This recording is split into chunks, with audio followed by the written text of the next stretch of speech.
अंतर्मनाचा वेध घेणारे news channel star city one. राज्यातील आणि देशातील राजकीय घडामोडी पाहण्यासाठी आणि इतरही बातम्या पाहण्यासाठी सबस्क्राइब करा स्टार सिटी वन। मैं पहले से बताता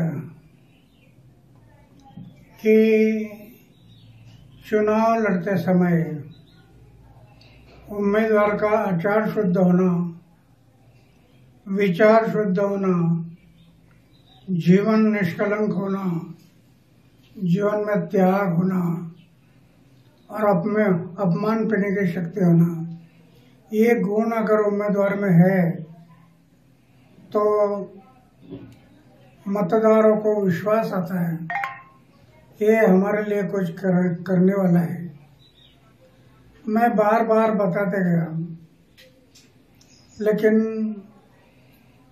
उनके दिमाग में नहीं आया और आखिर शराब के बारे में उन्होंने एक मुद्दा उठाया कि शराब की दुकान, उसमें शराब की बात क्यों आ गई? पैसा, धन और दौलत इसमें बह गया है और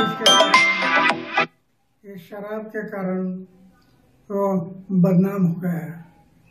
इसके कारण लोगों को भी एक